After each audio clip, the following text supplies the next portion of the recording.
एक दिन तुम्हारी जवानी ढल जाएगी, एक दिन तुम्हारी खूबसूरती ख़त्म हो जाएगी, तुम्हारा पैसा ख़त्म हो जाएगा, तुम्हारी दौलत ख़त्म हो जाएगी, तुम्हारे बदन की ताकत ख़त्म हो जाएगी, तुम कटी हुई फसल की तरह हो जाओगे। अब आ जाइए आप वापस कुरान के 30वें पारे। अल्लाकुमुत्तकासुर, मेरे बंदो तुमको गाफिल कर दिया है कसरत की चाहत ने। ज़्यादा माल कमाने के चक्कर में, ज़्यादा पैसा कमाने के चक्कर में, ज़्यादा ताकत के नशे ने, ज़्यादा हुकूमत के नशे ने तुमको अल्लाह से गाफिल कर दिया है। ओ पैसा कमाने वालों, पैसा तो कारून के पास भी बहुत था, इतना पैसा था कारून के पास, कुरान कहता है व आतैनाहु मिनल कुनूज़ि मा इन्न मफातिहहु लतनूउ बिल उस्बा। इतना खजाना था कारून के पास, उसके खजानों की चाबियों को बड़े बड़े पहलवान बड़ी मुश्किल से उठाते थे। कारून जब कपड़ा पहन करके निकलता था, जब सज संवर करके निकलता था, तो कारून की कौम के लोग कहते थे या लैत लना मिस्ला मा ऊतिया कारून, काश हमारे पास भी इतनी धन दौलत होती, हमारे पास भी इतना पैसा होता जो कारून के पास है, हमारे पास भी कारून के जैसा कपड़ा होता, हमारे पास भी कारून के जैसी दौलत होती। ओ मेरी प्यारी माँ बहनों, आज दूसरों के कपड़े देख करके तुम अपने शौहरों को आ करके सुनाती हो मेरी सहेली ने ऐसा कपड़ा खरीदा, मेरी पड़ोसन ने ऐसा कपड़ा खरीदा, मेरी सहेली के शौहर ने उसको नाक की कील दिलाई, उसको कान की ईयररिंग दिलाई। तुमको इससे कोई मतलब नहीं। शौहर बेचारा कहाँ कहाँ से कमा करके तुम्हारी घर गृहस्थी जुटा रहा है, तुम्हारा परिवार चला रहा है, तुम दूसरों का कपड़ा और दूसरों का जेवर देख करके अपने शौहरों को परेशान करती हो। और मैंने तो यहाँ तक देखा कितनी औरतें ऐसी हैं, शौहर बेचारा कहता है मैं क्या करूं, मैं तो मामूली दुकानदार हूं, 500 रुपये रोजाना कमाता हूं, जो कमाता हूं उतना मेरा खर्च है, मैं कहां से तेरे सोने का जेवर बनवाऊं, मैं कहां से तेरे हाथों में सोने की चूड़ी ला करके दूं। तो बीवी कहती है मुझे इससे कोई मतलब नहीं, तुम चोरी करो, तुम डाका डालो, लेकिन मुझे सोने की चूड़ी ला करके दो। कितनी बीवियां हैं जो अपने शौहरों को हराम कमाई खाने पर मजबूर करती हैं। मेरी प्यारी माँ बहनों, मुझे अच्छी तरीके से सीमांचल के जलसों का पता है। पिंडाल में जितनी औरतें उससे ज़्यादा तो आपको सड़कों पर मिल जाएंगी। मुझे अच्छी तरीके से पता है कि आप जलसों के अंदर भी क्या मिजाज आपने बना करके रखा है। अल्लाह के वास्ते मेरी प्यारी माँ बहनों, कभी अगर मौका मिले तो अपने नबी की बीवियों के हालात भी जा कर के देख लेना। उन्होंने कैसी ज़िंदगी गुजारी है, उन्होंने क्या खाया है, उन्होंने क्या पहना है, उनकी ज़िंदगी कैसी गुजरी है। ज़रा नबी के परिवार की ज़िंदगी भी आप उठा के देखो। अम्मा आयशा मेरे नबी की बीवी हैं, हम सब की माँ हैं। अम्मा आयशा अपने भांजे से कहती हैं कि ऐ मेरे भांजे उर्वा, हम 2-2 महीने तक हमारे घर में चूल्हा नहीं जलता था, 2-2 महीने का चाँद हम देख लेते थे। वमा युक़दु फ़ी अबियाति रसूलिल्लाहि सल्लल्लाहु अलैहि वसल्लम नार, अल्लाह के नबी के घर में चूल्हा नहीं जलता था। उर्वा ने पूछा खाला जान, जब चूल्हा नहीं जलता था तो आप लोग क्या खाते थे, कैसे आपकी ज़िंदगी गुजरती थी। अम्मा आयशा फरमाती हैं अल-अस्वदान अत-तम्रु वल मा, ऐ मेरे भांजे हम खजूर खा लेते थे और पानी पी लेते थे और इसी पर गुजारा कर लिया करते थे। बड़ी कुर्बानियाँ दी हैं नबी के घर वालों ने, फाके किए हैं, भूखे रहे हैं। ज़रा नबी के कमरों का हाल देखो। मैं जब सीमांचल में आज एक मदरसे में गया, देखा कि 300 बच्चियां पढ़ रही हैं। मदरसा छोटा सा है, टीन का शेड है, मिट्टी का फर्श है। मैंने देखा कि आज के दौर में जब लोगों के पास इतने शानदार मकान है, आज भी बिहार के और सीमांचल के अंदर ऐसे मदरसे चल रहे हैं, ये कितनी बड़ी बात है। मुझे अल्लाह के नबी के कमरों की याद आई जिसका जिक्र हदीस की किताबों में किया गया। नबी के कमरे कैसे थे, हदीस में आता है मिट्टी का फर्श होता था, खजूर के पत्तों का और खजूर के दरख्तों का पिलर होता था और उसका छप्पर होता था। एक मामूली सा टाट का पर्दा लटका रहता था और छत की हाइट इतनी कम थी कि अगर हाथ उठाया जाए तो हाथ छत से टच कर जाता था। ये छोटे छोटे कमरे थे, ये प्यारे नबी का कमरा होता था। ये कमरे छोटे थे, इसमें कोई मार्बल नहीं था, इसमें कोई लाइटिंग नहीं थी, इसमें कोई डेकोरेशन नहीं था, इसमें कोई दुनिया के एतबार से कोई खूबसूरती नहीं थी, मगर इस कमरे की ये खासियत थी, यहाँ पे कुरान की आयतें नाजिल हुआ करती थी, यहाँ जिब्रील अमीन आया करते थे, यहाँ अल्लाह का फरिश्ता आया करता था, यहाँ अल्लाह के प्यारे नबी सोया करते थे। जब अब्दुल मलिक बिन मरवान का दौर आया और मस्जिद नबी को जब और लंबा चौड़ा किया जाने लगा, जब उसके विस्तार की योजना बनाई गई तो ये तय किया गया कि अल्लाह के नबी के कमरों को तोड़ दिया जाए। उस ज़माने में हज़रत सईद इब्न मुसय्यब जिंदा थे, जो बहुत बड़े ताबई थे। उन्होंने कहा, अय काश मेरे बस में होता तो मैं मना कर देता कि ओ लोगों, अल्लाह के नबी के इन कमरों को न तोड़ो, अल्लाह के नबी के इन कमरों को इनके हाल पर रहने दो, ताकि आने वाली नस्लें देखे कि जनाब मोहम्मद रसूलुल्लाह की बीवियों ने कैसे कमरों में जिंदगी गुजारी है, ताकि आने वाली नस्लें देखें कि उनके नबी ने कैसी जिंदगी गुजारी है। ओ मेरी प्यारी माँ बहनों, आज आपके अंदर सब्र नहीं है, आज आपके अंदर कनात नहीं है, आज शौहर को हराम कमाई खाने पर आप मजबूर कर रही हैं, आज दूसरों का नाखून आज देख करके, गंजों को देख करके कहा जाता है कि दूसरों को नाखून निकल जाता है। आज वो हालात हमारे हो गए, दूसरों की दौलत देख करके, दूसरों के जेवरात देख करके, दूसरों के कपड़े देख करके हमारे पेट में दर्द होने लगता है। अल्लाह के नबी की बीवियों ने एक मर्तबा आपस में मीटिंग की, कहा कि लोगों के घरों में तो बड़ा पैसा आ रहा है और हमें वही सूखी रोटी मिल रही है, हमें जौ की रोटी मिल रही है, हमारे पास वही पुराना कपड़ा है, हमारे पास छोटे छोटे कमरे हैं। अल्लाह के नबी की बीवियां अल्लाह के प्यारे नबी के पास आती हैं और कहती हैं कि अय अल्लाह के नबी, अब हमारा खर्चा भी कुछ बढ़ना चाहिए, अब हमारी आमदनी भी कुछ बढ़नी चाहिए। अय अल्लाह के नबी, कैसर व किसरा की जो बेगम है उनके तो बड़े ठाट बाट हैं, अय अल्लाह के नबी हम तो आपकी बीवियां हैं, हम तो इस उम्मत की सबसे ज़्यादा इज्जत वाली औरतें हैं, हमारी ज़िंदगी में और हमारी लाइफ स्टाइल में भी कुछ ऐशो आराम आना चाहिए। है अल्लाह के नबी, हमें साल में जो खर्चा दिया जाता है उस खर्चे में कुछ इजाफा होना चाहिए। जाहिर है नबी की बीवियों ने अगर ये डिमांड की तो गलत तो नहीं थी, उनका हक था, उनका अधिकार था, मगर अल्लाह ने कुरान की आयत नाजिल कर दी। अल्लाह ने सूरह अहज़ाब की आयत नंबर 27 और 28 नाजिल कर दी, या अय्युहन नबी कुल लिअज़वाजिका इन कुंतुन्ना तुरिदनल हयातद दुनिया व ज़ीनतहा फ़तअलैना उमत्तिकुन्ना व उसर्रिकुन्ना सराहन जमीला।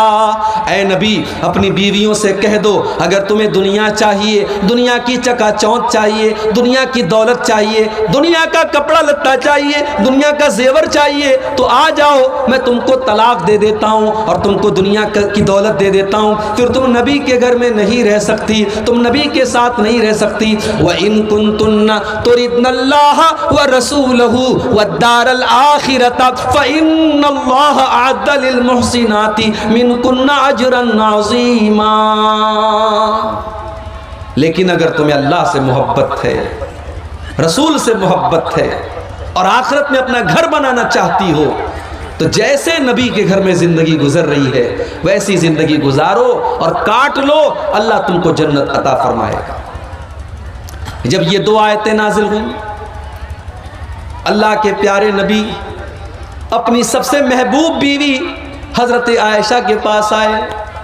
अय आयशा, तुमसे एक बात पूछना चाहता हूँ, सोच समझ के तुम जवाब देना, कोई जल्दी नहीं है, हो सके तो अपने माँ बाप से मशवरा कर लेना, अपने माँ बाप से पूछ करके जवाब देना, लेकिन सोच समझ करके जवाब देना।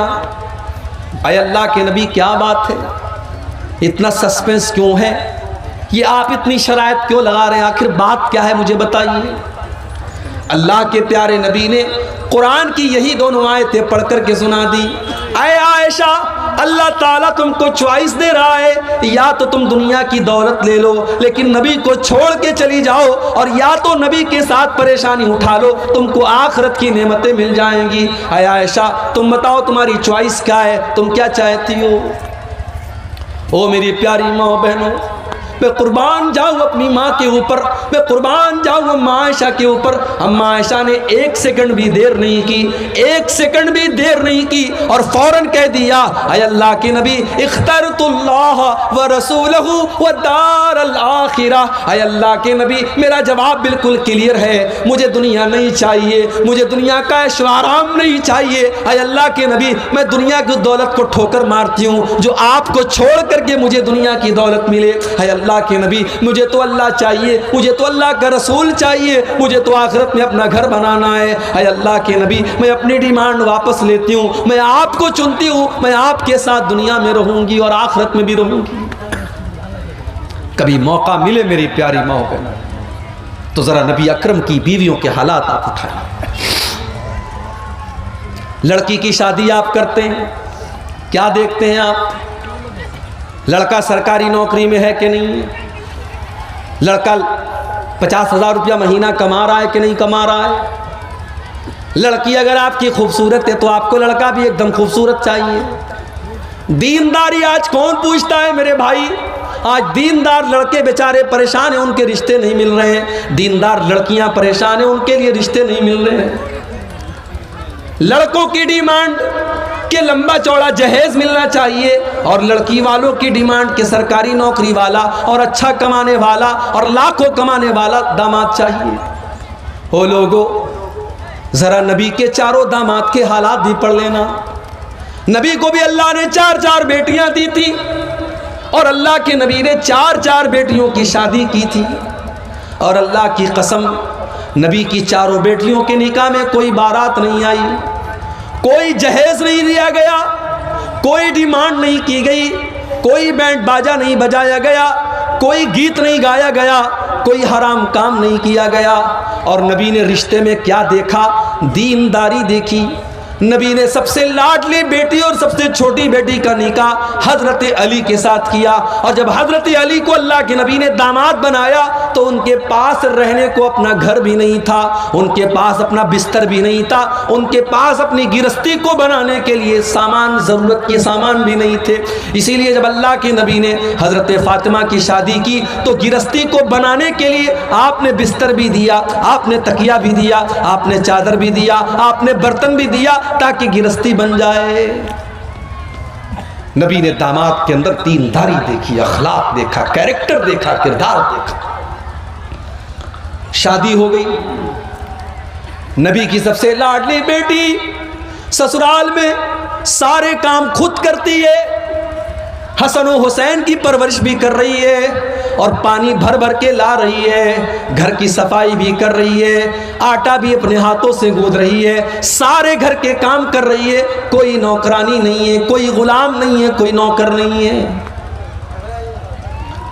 हजरत फातिमा को पता चला मेरे अब्बा जान के पास कुछ गुलाम आए हैं, कुछ लौंडियां आई हैं। बुखारी के अल्फाज हैं, हजरत फातिमा अपने अब्बा से मिलने के लिए आती हैं, अब्बा से मुलाकात नहीं होती है। हजरत फातिमा अम्मा आयशा को ये पैगाम सुनाती हैं, मेरे अब्बा जान आए तो उनको बता देना कि आपकी बेटी फातिमा आपसे मिलने के लिए आई थी, और वो इसलिए आई थी क्योंकि उस आपकी बेटी के हाथों पर मेहनत करने की वजह से निशान पड़ गए हैं, आपकी लाडली बेटी के हाथों पर निशान पड़ गए हैं। अब्बा जान अगर हो सके तो अपनी बेटी को एक गुलाम दे देना, एक नौकर दे देना, आपकी बेटी को घर में काम करने में कुछ सहूलत मिल जाए, उसको सपोर्ट मिल जाए, कोई नौकर दे देना। शाम को अल्लाह के नबी घर में आए, अम्मा आयशा ने बताया कि आपकी बेटी मिलने के लिए आई थी और आपसे गुलाम मांग रही है। बुखारी के अल्फाज हैं, अल्लाह के नबी उसी वक्त अपनी बेटी के घर पहुंचे, दरवाज़ा खटखटाया, दरवाज़ा खुला, बिस्तर पर पहुंचे, दामाद अली भी मौजूद हैं और बेटी फातिमा भी मौजूद है। आपने कहा है अली, है फातिमा, है मेरी बेटी, है मेरे दामाद, मेरे पास गुलाम तो आए हैं मगर मैं वो गुलाम तुम्हें नहीं दे सकता। इसलिए नहीं दे सकता कि मेरा जो मदरसा चल रहा है, मेरी मस्जिद के अंदर जो मेरे स्टूडेंट पढ़ रहे हैं, असहाबे सुफ़ा के नाम से जो मेरे स्टूडेंट हैं, जो मेरे दीन के तालिबे इल्म हैं, उनको खिलाने पिलाने का मेरे पास कोई इंतज़ाम नहीं है। मैं उन गुलामों को बेच करके अपने उन गरीब सहाबा के खाने पीने का इंतज़ाम करूँगा। ऐ अली, ऐ फातिमा, मैं तुमको कोई गुलाम नहीं दे सकता। उस ज़माने में भी मदरसे के बच्चों के लिए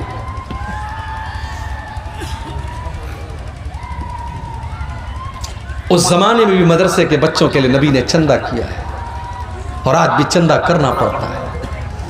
नबी ने अपने परिवार और अपनी फैमिली की ज़रूरतों को कुर्बान करके अपने मदरसे को चलाया है। और आज भी कितने मदरसे ऐसे हैं जो बड़ी मुश्किल से चलते हैं मेरे भाई, और बड़ी मुश्किलों के बाद इन मदरसों से पढ़ करके कोई आलिम दीन बनता है। लोगों के घरों में लाइन लगा करके जागीर का खाना खा करके ये बच्चे 8 साल 10 साल के बाद आलिम बनते हैं। इनकी कद्र किया करो मेरे भाई, इनकी इज्जत किया करो। ये बड़ी कुर्बानियों के बाद आलिम बनते हैं। ये 1400 साल का इतिहास रहा है कि दीन के इदारे और दीन के मदरसे आसानी से नहीं चलते हैं। नबी ने अपनी बेटी का पेट काटा है, अपना पेट काटा है और अपने मदरसे को चलाया है।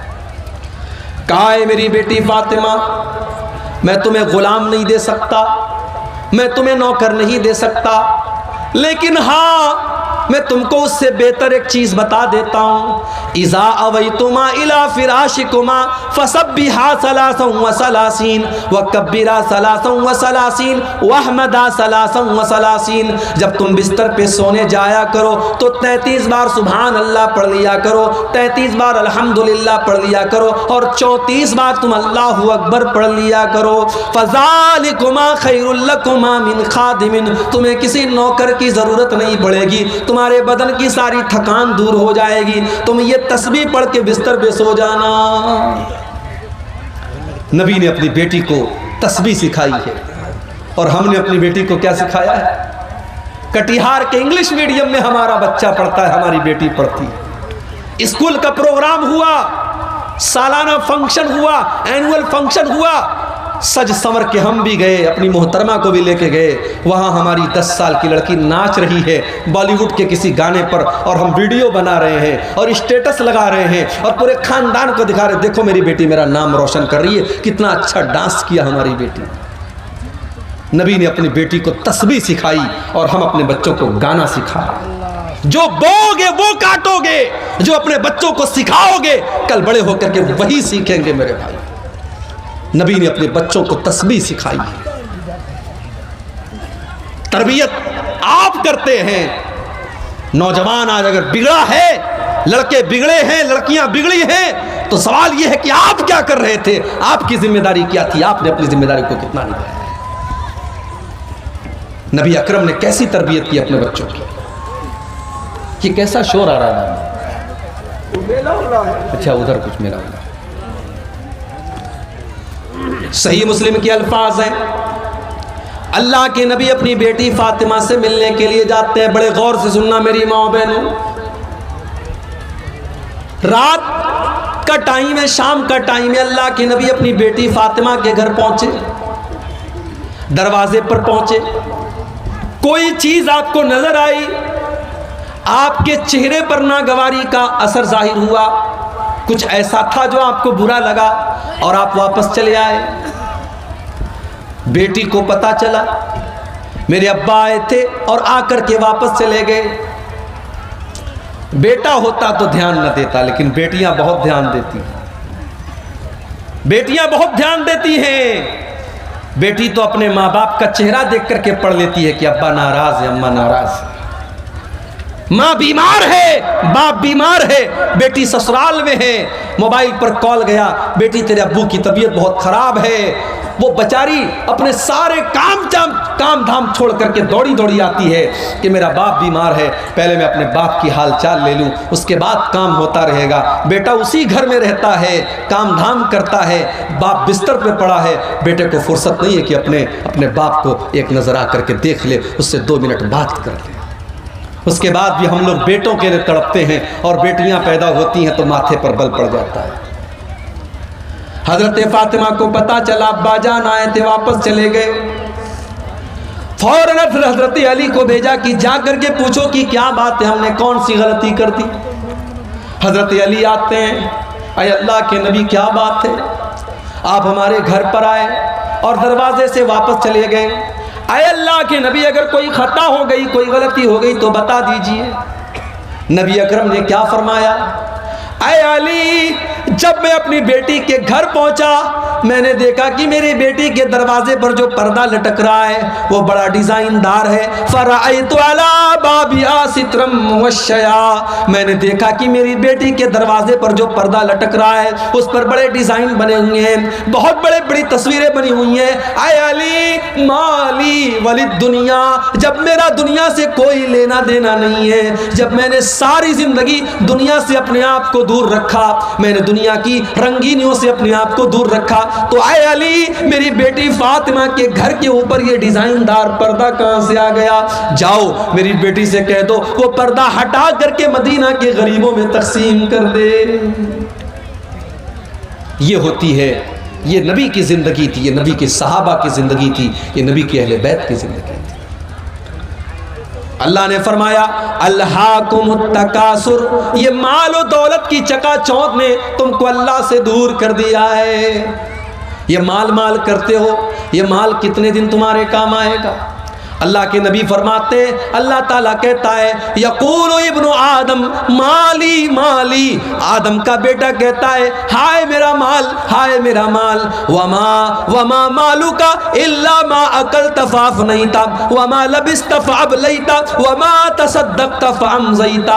अल्लाह के नबी फरमाते कि तेरे माल की क्या हकीकत है, या तो तूने पहन करके पुराना कर दिया, या तूने खा करके खत्म कर दिया, या तूने अल्लाह की राह में दान दे दिया, सदका कर दिया, खैरात कर दिया और आखिरत के लिए आगे बढ़ा दिया। यही तो तेरा माल है। और क्या तेरा माल है? जो तू छोड़ के जाता है वो तो दूसरों का हो जाता है, तेरा क्या है?